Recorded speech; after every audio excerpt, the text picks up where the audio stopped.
One of the most vital components to creating a happy, healthy, and fulfilling life is to become a master at setting boundaries. But for so many people, setting boundaries between you and another person, including your family, well, it isn't that easy, is it? No, and much of it depends on your upbringing and past experiences. And here with more on what boundaries exactly are and how we can set them in all aspects of our life is Peter Nazaretian. He's a licensed psychotherapist and national board certified counselor over at Fig Guarding Counseling. I just love this topic, Peter. I really think this is great because honestly, I kind of had to look it up because I thought that having no boundaries meant that you just said things sometimes that you didn't mean, or you had no filter, or you didn't think before you spoke. But there's so much more to it than that. Absolutely. There's quite a few different kinds of boundaries, in fact, if we can look at those. In fact, let's take a look at these. What kind of, there's different types of, let's take a look at the, first of all, material. Yes. Material boundaries is, how do you feel about stuff? Lending money, lending your car, lending your clothes, lending your toothbrush. How do you feel about that? Some people are good with that, some people are very uncomfortable with that. Another boundary you'd have would be physical boundaries. Physical is how close do you like to be? When you greet people, as we just did a moment ago, do you give a little hug? Do you shake hands? Do you stand back from them? Do you, Howie Mandel does the fist bump, because I don't want to shake hands, a little bit of germaphobe, so we do. That's a boundary. Then we have mental boundaries, thoughts, values, and opinions. Do you have a good, strong sense of what you think, what you feel, how you feel about things? Are you easily suggestible? If you get in a conversation and somebody has an idea, you go, oh, well, that sounds interesting, and just drift off into that. And, sometimes when people are dating, there's a tendency for, I hate to say it, for girls to sort of take on the opinion of a guy because they want him to like her. And so if I go with you, then that'll be a good thing. So are you able to maintain your own mental boundaries? Then emotional boundaries, and that's about having a separation of your emotions from somebody else's.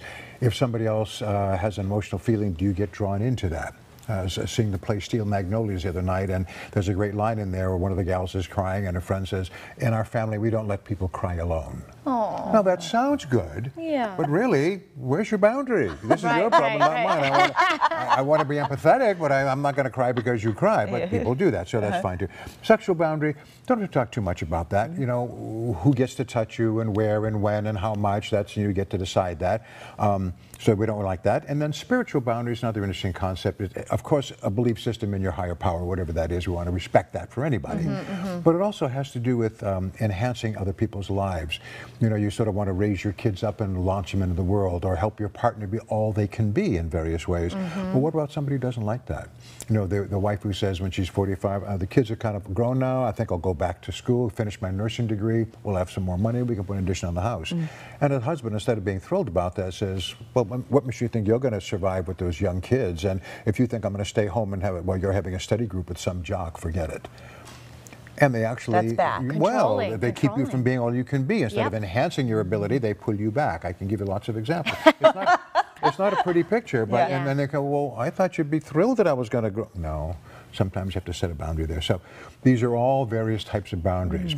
Yeah, and even physical boundaries take the form of, some people in various parts of the world, like in Latin American countries, Mediterranean countries, they're very close. People sit close, talk close, they're right in each other's faces, link arms. Girls will link arms in France when they're walking down the street. A lot of air kisses. It's all very.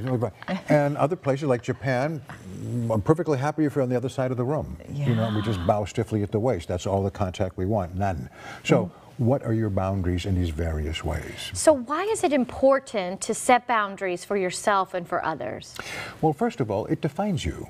Who are you? Are you easily drawn to this person's opinion, that person's way of dressing, this person's way of talking, that person's way of eating, whatever it is? Or do you know who you are? So helping define who we are as a person internally helps us set our boundaries on the outside as well. Do we know who we are? But how do we do that? How do we set our boundaries? Well, where does it start? Childhood. What were your parents like? What did your parents teach you about privacy or nudity or loud music or whatever it might be? How did you feel about that? Was that just a free and open thing in your home when you were growing up? If so, then you'll probably think that's what I want to do.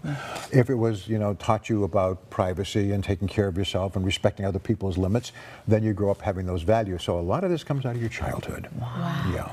How can you can't go back and change your childhood, so what can you do if perhaps you didn't like how you were taught certain boundaries? That's a great question. questions. Yeah. Because what it says to you is, okay, I realized I didn't get something. For some reason, I just didn't get this. So now later in life, can I get it? Well, sure. Number one, identify what it is. Let's say boundaries. We're talking about that.